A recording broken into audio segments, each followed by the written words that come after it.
Okay, we are up and running, and we talked a little bit about trivia questions. So let's go ahead and start with a trivia question. What is the next holiday that we celebrate? Really? You celebrate Tisha B'Av? We commemorate Tisha B'Av. I wouldn't exactly say that we celebrate Tisha B'Av, right? So what is the next holiday that we celebrate? What is our next happy holiday? Don't say Shabbat, although yeah, that's a good one. So Rosh Hashanah would be the next one that is of biblical stature and that people would recognize. But there is another holiday that comes in between Tisha B'Av and Rosh Hashanah that is not found explicitly in the Tanakh, but is found within rabbinic literature and is going to be eventually the focus of our conversation today. You're thinking of Tzom Gedalia, the fast of Gedalia? That's right after Rosh Hashanah. And that's another fast day. Well, you know the 9th of Av. Oh, yeah, well, women can ask men to go out. The 15th of Av, also known as Tu B'Av. Right? Tu B'Shvat is the 15th day of the month of Shvat. Tu B'Av is the 15th day of the Hebrew month of Av. And it is a day of rejoicing and celebration. And you have no clue what I'm talking about. And that's okay. That's okay. Right? This is one of those holidays that doesn't get a lot of screen time anymore. There are some different things that people do remember. I heard someone mention the idea of women asking men or something. That's often referred to as the Sadie Hawkins Day of Jewish history. But for those of you who don't know, in American history, Sadie Hawkins Day was back when girls were allowed to ask boys to the dance.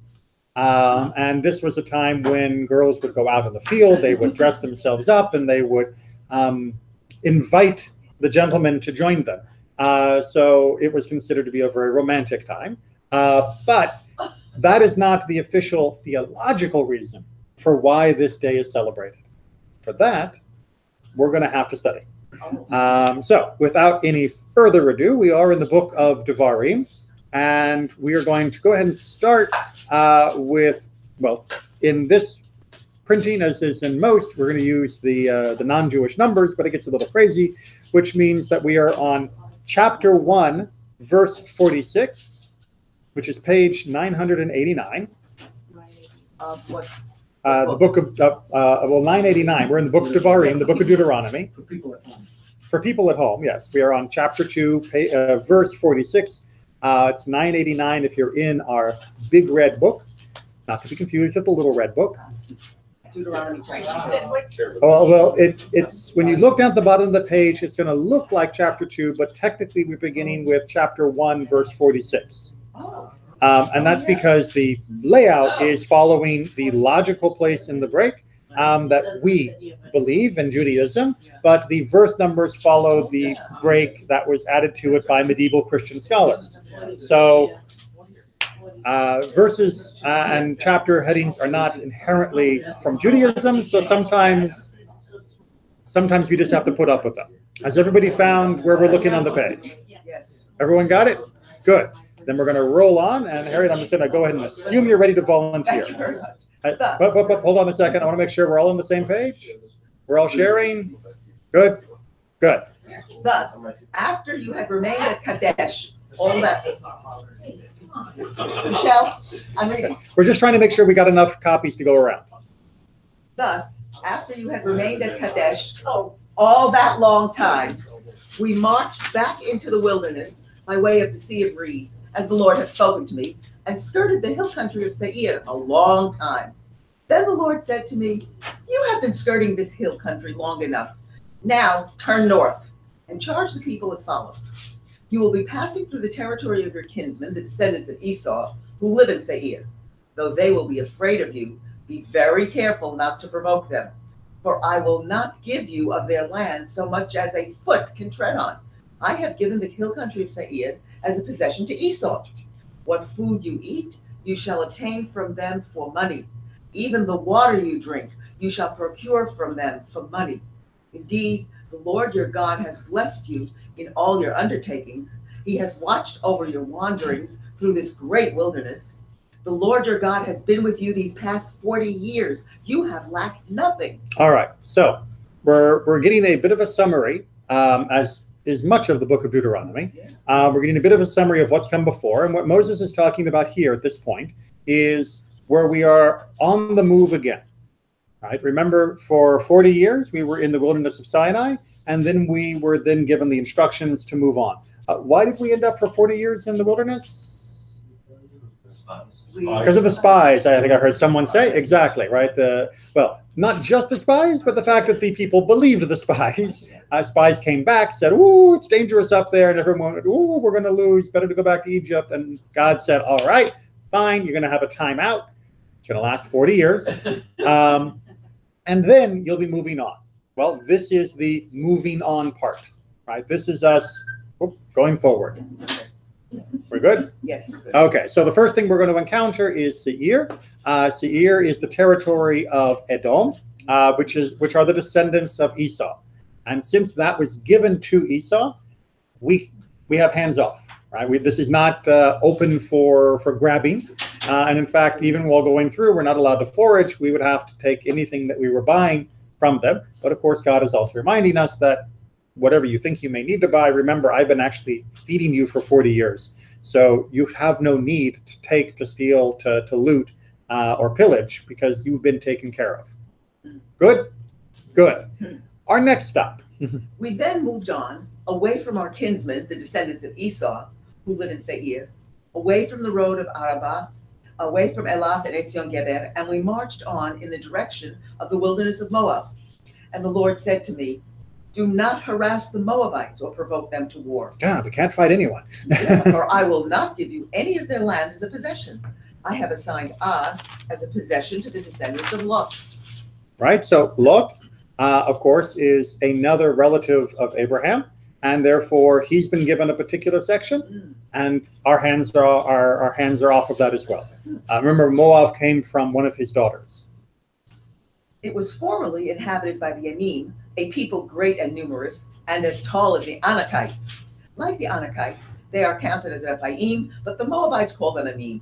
Similarly, Seir was formerly inhabited by the Horites, but the descendants of Esau dispossessed them, wiping them out and settling in their place, just as Israel did in the land they were to possess, which the Lord had given to them. So this is a little bit of an aside. Another time, sometime we'll discuss exactly how you can have something that is a future past description, but that's not for today's conversation. Up now, cross the Wadi Zered. So we crossed the Wadi Zered. The time that we spent in travel from Kadesh Barnea until we crossed the Wadi Zered was 38 years. Right. Does that mean we were walking slowly? Right. I mean, we're talking. Remember, Moses had described the distance between Sinai and Israel is a matter of a week and a half, and it took us 38 years. Was that just because one more trip to the bathroom before we got in the car? I mean, what was going on here? No, that was because we were encamped, because we were told to stay. So that's how close Israel was to us, and yet how far. Right? It was as close as a few days' march, and it was as far as 38 years from the point where we were told, "You're not going." So now we are finally moving. 38 years until that whole generation of warriors had perished from the camp, as the Lord had sworn concerning them. Indeed, the hand of the Lord struck them to root them out from the camp to the last man. When all the warriors among the people had died off, the Lord spoke to me, saying, "You are now passing through the territory of Moab, through Ar. You will then be close to the Ammonites. Do not harass them or start a fight with them, for I will not give you any part of the land of the Ammonites to you as a possession. I have assigned it as a possession to the descendants of Lot." That was another child of Lot from his other daughter. But I want to come back now, because we're gonna need to focus down on this. Anshe HaMilchama, right? These warriors. We've been getting referred to twice here. What do we mean by warriors? Why mention when the warriors had died off? Why not just say we were 38 years and be done with it? Why give this particular reckoning? Can take one and pass them along. Because the warriors. Okay. Because the warriors were the ones that Disobey. So one theory would be the warriors are the ones who disobeyed, but the warriors weren't the only people who were dismayed. It wasn't only the men, it seems. So what is specific and unique about the warriors that makes them interesting from a time perspective? Well, what is a warrior? What is an ish milchama? What is a warrior? What's the definition of a warrior? Someone over the age of 20 or 18 or something? Yeah. Please read the first Rashi. Okay. All the men of war, all men of war men, that is from 20 years old and up, who went to war. Right. So under Jewish law, if you are over 20, then you are ish milchama, right? You are a man of war. And it doesn't necessarily, what's that? Eligible, exactly, right? It's like in the United States, if you're a man and you're over 18, you're eligible for the draft. Doesn't mean you know how to handle a weapon. Doesn't mean that you know what to do in a war. But what it does mean is that you are of war age. So when this is talking about Anshe HaMilchama, the men of war, it's not necessarily talking about the fighters. It's talking about people who were old enough that they could have gone to war in the first invasion had the people listened. But the people didn't listen, and this is our measure, is they need to die off before we actually move in. And those are the age of people that they counted when they did the census. Every time. That age up. Exactly, right. And but that's not the only way we can understand Anshe Milchama, right? So Rashi gives us a very plain and simple understanding that fits in nicely with our narrative, but our text is mentioning it more than once. Which means other commentators want to see if there's a few more nuggets that we can dig out of this terminology of these men of war. It refers to those who fought against Moses after the debacle of the spies. Right. So after they had that problem with the spies, right, the total debacle of people saying, no, we can't do it, and everyone buying their bad stories. After all of that, what is the rest of the narrative of our time in the desert? Korach? Well, Korach comes up. Where's the meat? We're sick and tired of manna. Where's more water? And Miriam and Aaron complaining about Moses' wife. It's gripe after gripe after gripe. Right? It's kvetching. Right? Before we had the word kvetch, we already knew what it was. And that's how Chizkuni is saying. What are these Anshe HaMilchama? These are the gripers.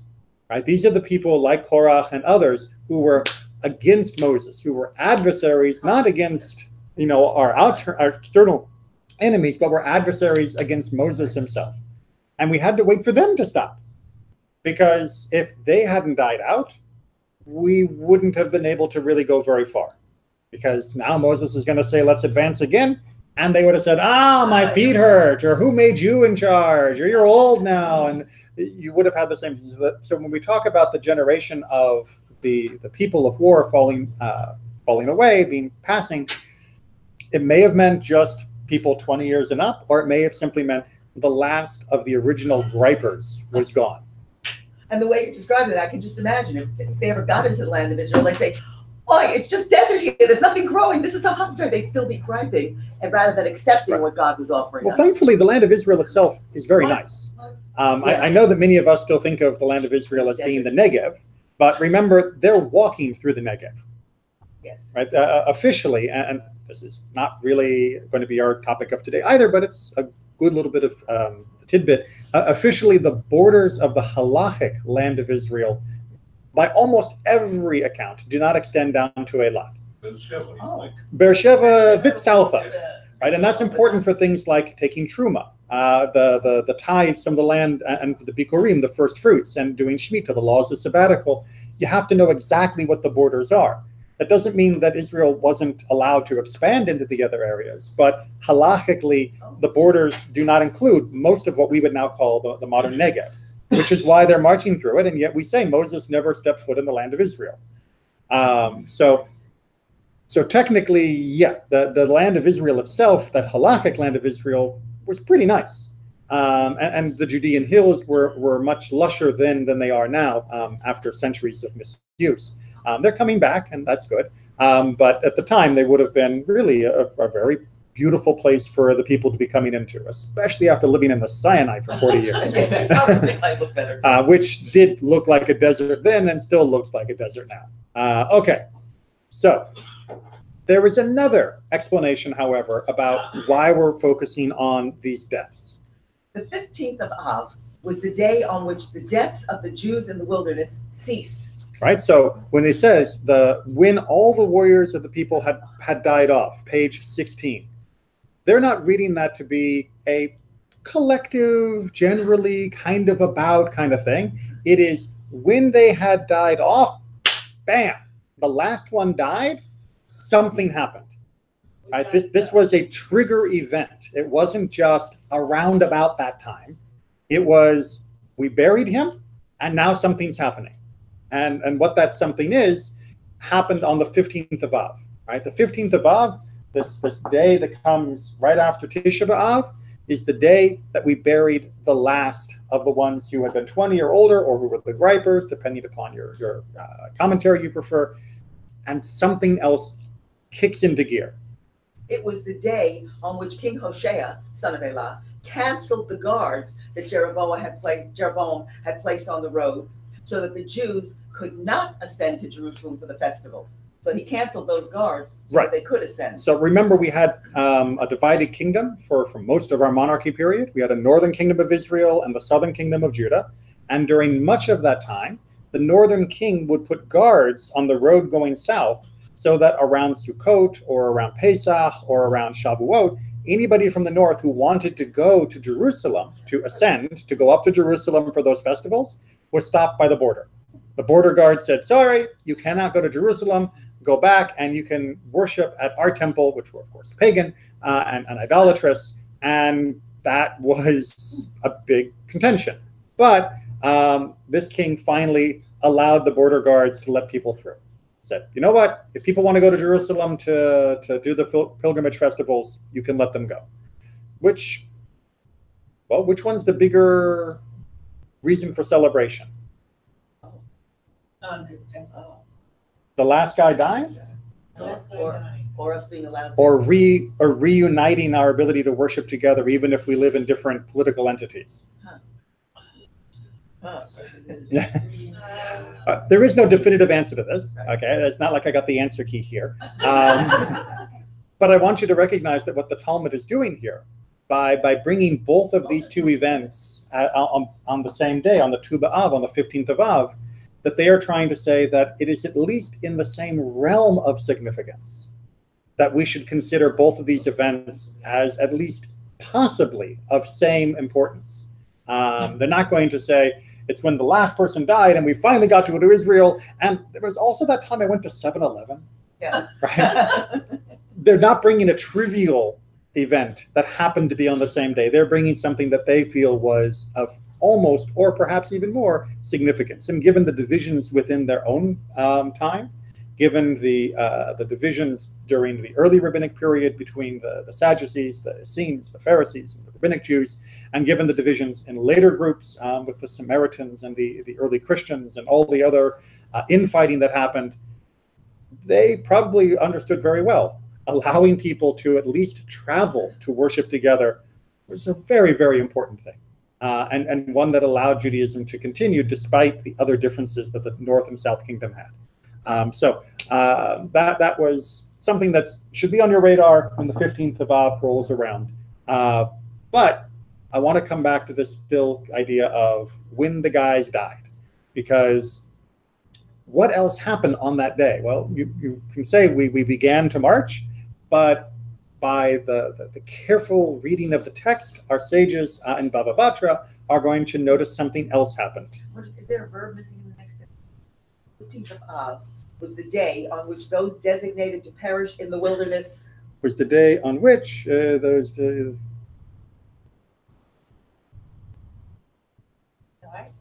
No, it's not. In the wilderness.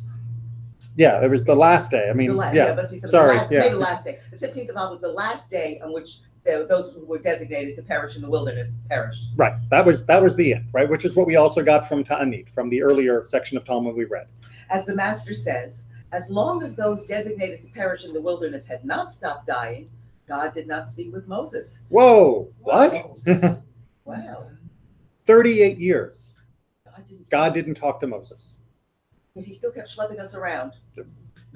Okay, so I mean, this is... Out in that wilderness. How do we know? Wow. Okay, so we're going to come back to there's talking and then there's talking. But I wanted to make sure that we at least got a good slap in the face shock here with the concept that for 38 years, God and Moses didn't speak until the last one was gone. And we're going to have to come back to why the rabbis believe that, which we will explain. But I want to make sure that we get this idea. Where do they get this from the Torah? How do they possibly have this idea that for 38 years, God and Moses are not really talking? Not really talking is going to be the important phrase. Well, here's how they prove it. Because it says, so it came to pass when all the men of war were consumed and dead from among the people. And that's juxtaposed with that the Lord spoke to me, saying. Meaning? Right? Meaning only after the last of that generation had died was the speech of God directed to me. Okay, which if you go back to verse 16, and in fact, the JPS translation does this very nicely for a change. It says, when all the warriors among the people had died off, comma, the Lord spoke to me saying, right? The two ideas, the two actions are at the top of 993, yes, are linked together, right? Verses 16 and 17 from chapter 2, right? When they died, then God spoke to me. And yes? But the previous incidents where they talk about Moab and everything is the same verbiage of, and God spoke to me. Well, it is and it isn't. And that's what we're going to have to uncover is there's talking and then there's speaking. Okay. And these are different levels of communication. So the sages, I'll go ahead and give a little bit of a spoiler. The sages are not trying to say that for 38 years, God and Moses had no communication. What it is trying to say is that for 38 years, the level and type of communication was severely reduced. And then we have to figure out how do they prove that and what does that mean? And why would that have been the case? And we're going to get a bit of the why right off the bat from Sifra, from one of the earliest Midrash collections. So Elazar ben Achai says, I might think God spoke to Moses for Moses' own needs. Right. So understand, whenever a Midrash proposes, I might think, ... If you think that, you're wrong. Right? It's always producing what we call a false hypothesis, a null hypothesis. It's if you ever remember back in the days of geometry, proof texts and such, you had to come up, prove this, and it was wrong. And when you showed that you couldn't prove it, then you knew the opposite had to be true. That's standard Jewish logic for you. So what we're doing here is you might think that when God was talking to Moses, it was because God liked Moses. Right? It was just because they were friends, because they were close, because there was something about Moses that God wanted to give this speech for, and that was the whole purpose, full stop. But if you think that, you're wrong. How do I know you're wrong? Because it's written Lemor, saying to Israel. Right. So remember how the phrase goes, Vayidaber Adonai el Moshe Lemor. Right? That's the common phrase. God spoke to Moses to say, right? Lemor is an unusual construction. Right? Usually it gets translated as being saying. That's the usual translation in most English texts. But Lemor, there's a lamed at the front of that, and it's not just there for looks. Right? The lamed at the front of that is showing that this is an infinitive form, an infinitive construct. And the infinitive in English as well as in Hebrew is the phrase where you would do to say. Right? He spoke to me to say, meaning he told me to say. Meaning what he told me wasn't just for my benefit. What he told me was precisely so that I could repeat it to the people of Israel. Right? This wasn't a private vision that God was having to Moses just because they wanted to chat. This was all about transmission from God to Israel through Moses. Getting the picture here? Okay. So the sentence is, God spoke to Moses for Israel's sake and not for Moses' own sake. Right. So God spoke to Moses in order that he would say to Israel the following.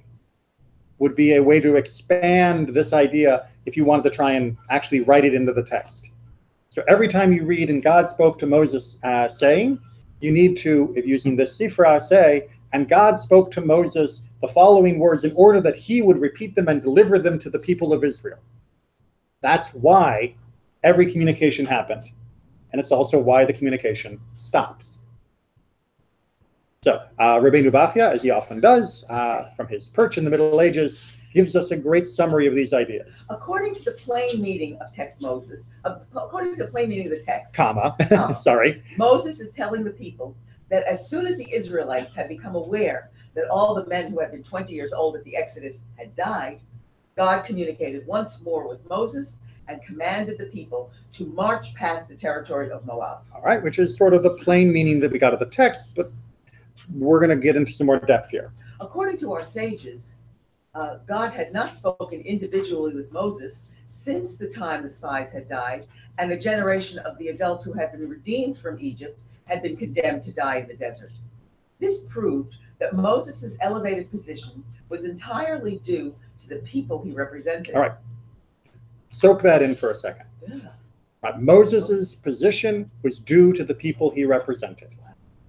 Now, it's absolutely true that in many other texts, our tradition, as well as the Torah itself, makes it clear that Moses was exceptional in and of himself, but his position, his status, had to do with the job he was fulfilling for the nation that he served.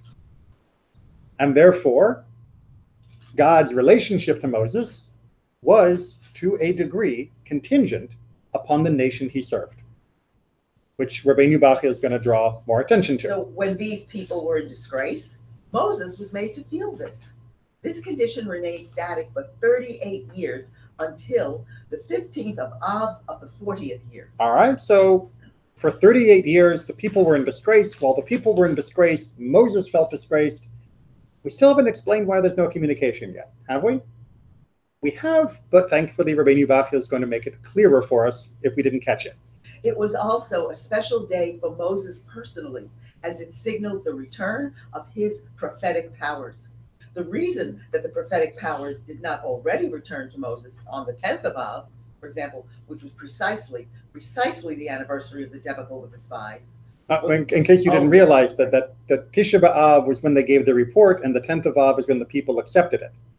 Right, so when we commemorate Tisha B'Av, we're also commemorating the whole problem with the spies and all the other disasters from our nation's history, but that as well. So you might have thought, again, you would be wrong, you might have thought that Moses' powers would have been restored right after the anniversary of the whole mess up with the spies. But instead, we are delayed until the 15th of Av.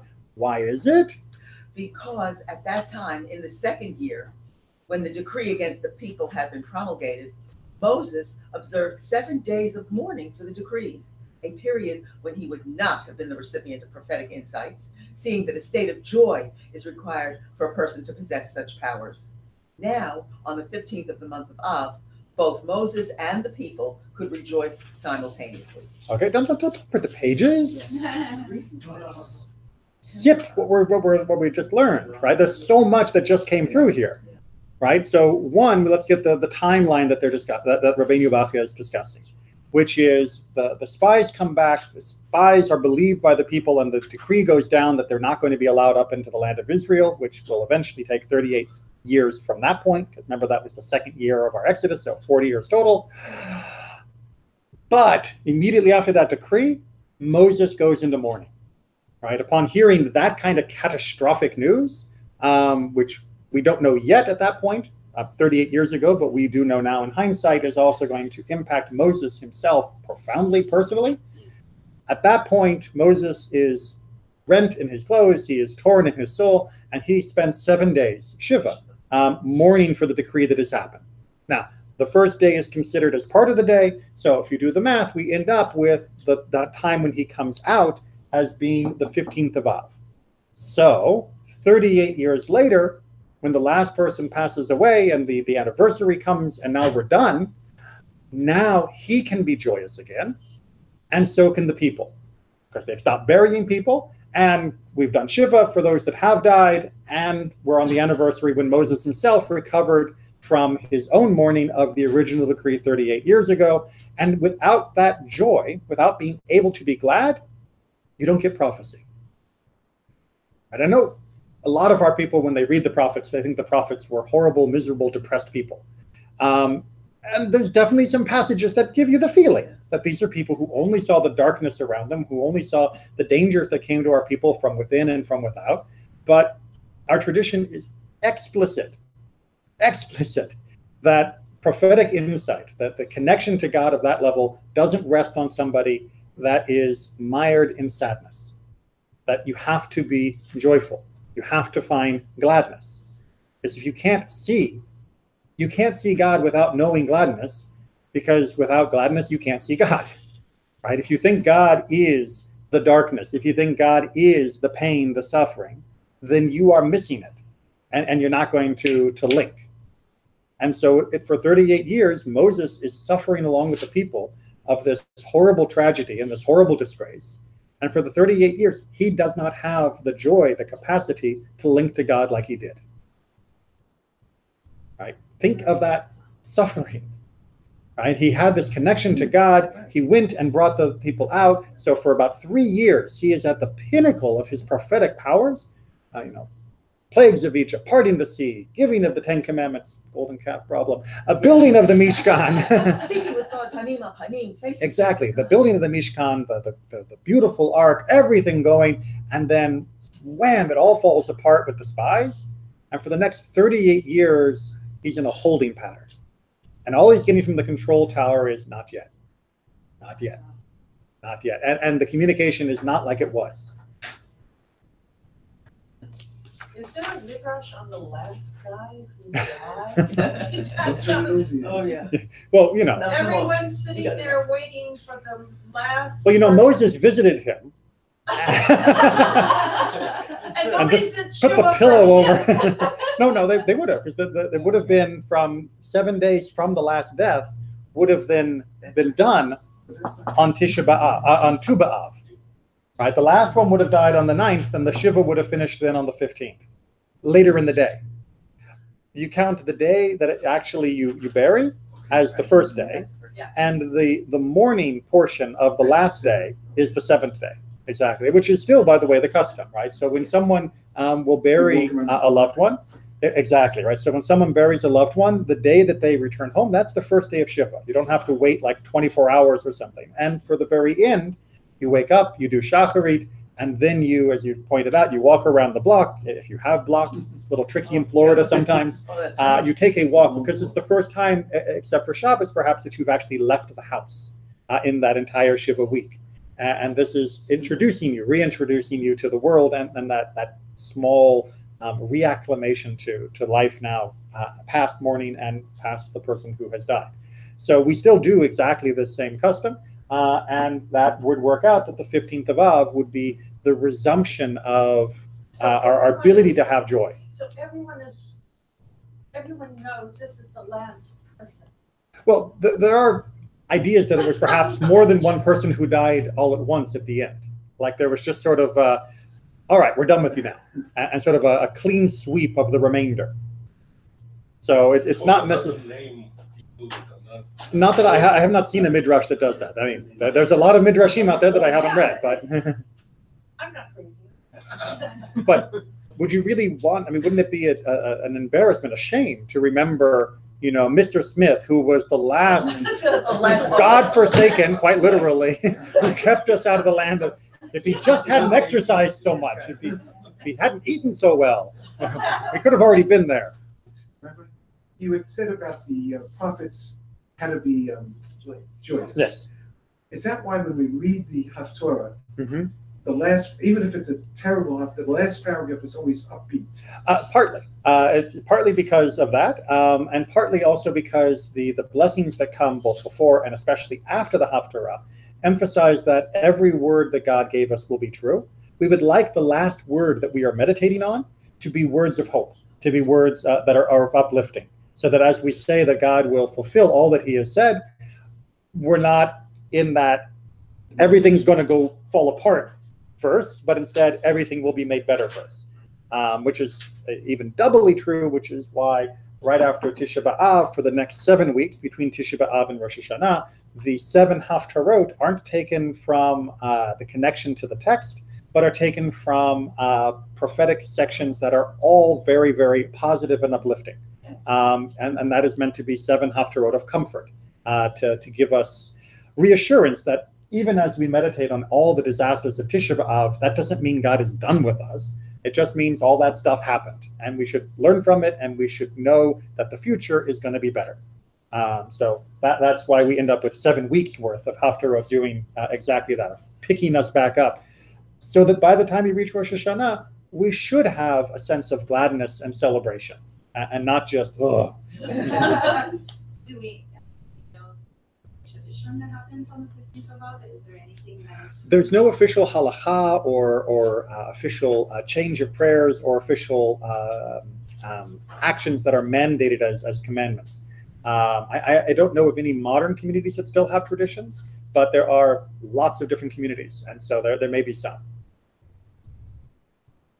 Okay, but we've got 20 minutes, and a couple texts that are going to be a little tricky. Let's go ahead, returning the page, and now we are on Chizkuni again, and he's going to comment on Rashi's comment. Rashi comments that since the debacle with the spies, God had not been reported as speaking to Moses in the mode of Dibur, which signifies fondness for the person addressed. The mode of Dibur signifies fondness. This line proves that the Jewish people were in disgrace during the entire 38 years since then. And if God had communicated, such a communication is described as Amirah as opposed to Dibur. Right, so you have Daber and you have Amar, right? Diber and Amar, it's the two different words that can mean speak and say. And what Chizkuni, using the traditions of our sages, is trying to say is that there's a difference, right? Speaking is God actually having that intimate connection to somebody that has the deepest fondness and relationship with. Amar is giving instructions. So to answer your question of, well, how do they know where to go or what to do, or all the other incidents, those were not at the same level of diber, of a dibur, of a connective utterance. It was more in the ways of, you got a telegram, right? It's God didn't pick up the phone, he just sent a text. And so Moses got the message, and he knew what he was supposed to do, but it was not what it had been, right? It was not what it had been. That we see how he's using the verbs there to make that work. And he's going to give a straighter example of this. Yeah. Amar, or Amirah, is a reference to a very brief and succinct communication. During all these years, God had communicated with Moses not on the face-to-face basis while he was awake, but by nocturnal images. Right, by images and dreams, but which were divinely guided, not just random imaginations. But it's not the same, right? As any of us will know, that it's all very well and good to get a text from somebody that you've missed, you're missing and want to see. But what you really want to do is sit down and have a cup of coffee together. And what Moses was getting was text messages for 38 years. God's still there, still on the other end, still answering, but it's not what it was. And the notion that this is because of Moses' relationship with the people is, I think, very, very powerful. Right? That you might have thought, well, hey, Moses didn't do anything wrong. Right? He didn't cause the problem with the spies. He didn't, cause the problem with all the other stuff that was going on. He did absolutely the best anyone could ever have thought a person could do. So once the spies had messed up, okay, fine. He stuck with them for 38 years in the wilderness. He doesn't have to be sad about it, right? It's their disgrace, not his. Moses was so empathetic. Moses was so connected to the people that he could not be happy while they were sitting out their prison sentence, while they were sitting there waiting to die. And so he was incapable of having the same joy that he had before, and therefore incapable of having that connection. Notice it is not that God is punishing Moses by breaking off communications for 38 years. It's almost as though, to use our metaphor before, God keeps calling, and Moses doesn't feel he can pick up the phone while the people around him are still in this horrible condition, this abject, disgrace and humiliation and suffering of not being able to get up to the land of Israel. And so God says, all right, he's not picking up. I'll send him a message. And then after the last one dies, Moses is finally able to be glad and to see the future for his people as being open and bright. And God calls and he says, yes, what do you want me to tell them? All right, what do you want me to say to them? Because what other purpose would there be for him to talk to God except to give to us? Right? It wasn't just about his own private spiritual journey. It was about him acting as this transfer station, this conduit from God to the Jewish people. And if there wasn't anything that he needed to say to the Jewish people, he didn't feel that he could have that conversation with God just for his own selfish spiritual, feel-good, warm fuzzies. Would he have wanted the people whom he knew could not enter the land, would he have wanted them to at least have the opportunity to have lives full of days? Of course. The kindness, right? And not to have their lives shortened. You'll notice. So there's this great kindness, the paradox, because these are people he loves, that he led from Egypt. He wants them to at least have lives full of days with families. Right. You might have thought that Moses would sit there going, when is this guy going to die? Right? Or even during some of the earlier wars of saying, couldn't we put all of the guys who are going to die anyway at the front of the army? And if they happen to die early? But no, that was not the way it was supposed to work. Like you said, Moses was supposed to still feel sad even when the last one died, even though that was the last one of the one that had caused the problem that meant that they were still stuck there waiting for him to die. You still have to be sad at that person's funeral, right? Because that was 38 years ago that this person made that mistake. And hopefully, presumably, they had changed by then. But even if they hadn't, they were still one of us. They were still part of our people, our community. And you still have to be sad when they passed. And to not hope that their passage would come earlier just because of some petty vengeance or even justified vengeance. All right.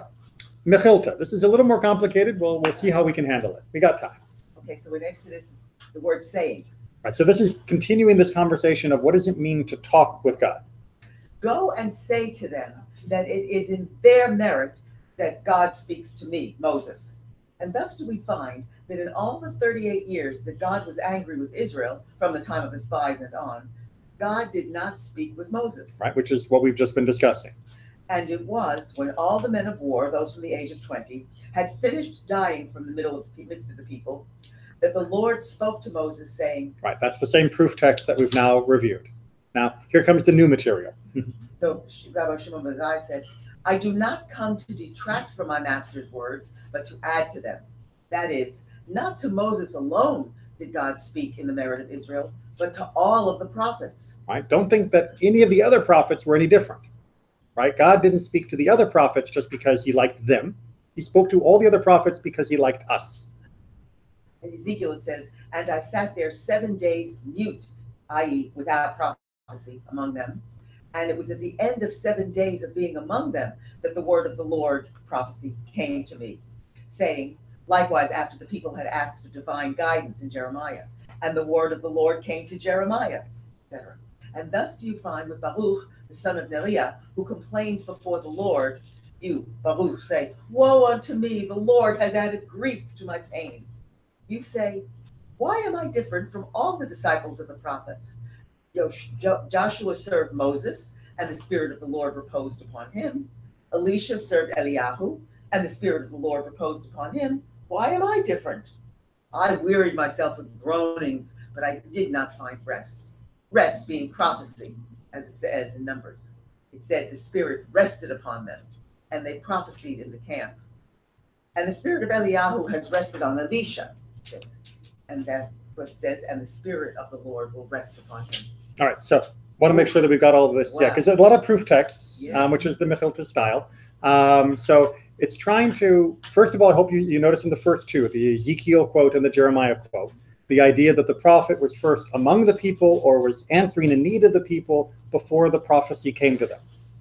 Right? Ezekiel sat among them for 7 days, and then he had the prophecy. Jeremiah was answering a need of the people, so he had the prophecy. Right? So the prophecy came for the benefit of the people, not for the benefit of the prophet. Make sense? Yeah. Right. Then we get the case of Baruch, who is complaining, like, why is this not happening? Like, why is there not a prophecy going on? And what's going on? Is this any different than what happened with Elisha, right? Because you have one prophet and a new person's supposed to take over. Elijah goes, Elisha takes over. I should be taking over. I should be having prophecy as well. And now come and see how the Lord answers him. Right? So why is it that it's not working for him, for Baruch? Come and see how the Lord answered him. Thus said the Lord, what I have built, I am going to destroy, and what I have planted, I am going to uproot. And you are seeking great things for yourself, great things being prophecy, as it says in Kings. Tell me now of all the great things that Elisha the prophet has wrought. All right, so God is saying, look, I'm about to, which we commemorate on the 9th of Av, destroy the first temple. And you're worried about where your portion of prophecy is. It's like, come on, God, I'm going to take over for Jeremiah, and you're going to make me the prophet next. And God's like, dude, this is all getting torn down, right? You want to be the landlord? It's going to be rubble really, really soon. So, because I can build up and I tear down, and you're asking about great things, and great things, as you can see from the quote from Kings, is a metaphor for prophecy. Following that? Okay. You got that so far, then we're not doing so bad. Onward. Okay, then he says, call me, and I will tell you, Jeremiah the prophet, great things, and informs you have not known. Right, which is another proof text that great things means prophecy. God saying to Baruch, the son of Neriah, as it were, if there is no vineyard, there is no need of a fence. If there is no flock, there is no shepherd. Why? And Jeremiah, for I am going to bring evil upon all flesh, and I shall render your soul, that is your prophetic soul, as spoil unto you wherever you go. From whence we see that the prophets prophesy only in the merit of Israel. Right, so if it's all going to get torn down, what does God need a prophet for? Right, if the people are going to be taken off to Babylon, what does he need a prophet for? Right now, you don't need a prophet because everything is being shattered. I gave them prophecy when they had a chance to repent. They didn't. Now it's all going to get smashed. And while it's being smashed, I don't need you to tell them that. They know. They've already heard why. And what's happening now is unavoidable. We've reached a point, the tipping point. It's irreversible. Right? The destruction is going to happen. And since the destruction is going to happen, I don't need you to be the shepherd to my flock because I'm about to slaughter the flock. And I don't need a shepherd once they're all dead. They're all going to be dead, which is why eventually we will have Ezekiel raised up and others afterwards that will prophesy for later portions. But right at this point, they don't need to hear me. Therefore, I don't need you to be my prophet. Being a prophet is not just about I've reached some lofty stage that God is now going to bless me with this insight and vision. Being a prophet is about I've reached a stage where if God wants to use me to help the nation, I am fit and ready. But if God doesn't need me, I shouldn't expect prophecy to happen. Right? And that's something that personally vexed Rambam greatly throughout his life, because he felt very much that he had prepared himself to at least have the potential to be a prophet should the need arise, and should God want a prophet among Israel. Turned out during his lifetime that God didn't. And so his desire to be a prophet went unfulfilled. But he knew that it was a question of whether it was needed by the nation, not whether it was just fulfilling his own personal wish. Right? An individual may wish to be a prophet. That doesn't motivate God to make them a prophet. Only if the nation needs that prophet right then. It's hard. We'd like to think of our spiritual journeys as being just about ourselves, right? How am I getting closer to God? What is my connection to Torah? What am I doing, to make myself spiritually more deep and make my life spiritually meaningful? And those are all great and meaningful questions, but there should also be a reminder that we are part of a group, that we are part of a people, and that ultimately our highest spiritual calling is serving the needs of the community with the gifts that we have developed individually. And it's not one or the other. They're linked. They are, blended together in ourself, of our conception of ourself, and in our own vision of our spiritual journey. Questions? Comments? I know, got a little heavy, but that's July in Orlando for you. Going with today's maps, where would the encampment have been? Would it been Jordan or? So, the encampment, they would have been before crossing across the river into the land of Israel for the first time with Joshua, would have been just opposite Jericho in what is now modern-day Jordan. Yeah. If you look at the back of your Humashim, if you're using the Eitz Chaim, there is a section that has glossy color maps right at the back. And these are really, really nice. So if you want to know where things are relative, if you look at the first map, they're not actually page numbers. If you look at the first Nahim, it would be 1513 if we're continuing the page numbers. It'll say the land of Canaan, Abraham to Moses. And so you can see at the bottom there we have Seir, and then we're moving up to Moab, and then you see Ammon, right? Those are all the lands that we just talked about. And then it would have been, coming across from Jericho that they were preparing to make their foray into the land of Israel. But that'll be, of course, under Joshua. So if you look on the larger map like this one, they would have come down into the Sinai to go to Mount Sinai, and then up again, and they would have crossed somewhere between the Dead Sea and Eilat in the modern state into this area of Edom, where Seir is the descendants of Esau, and then they looped back around to come across at the top of the Dead Sea. There's actually a road. Yes.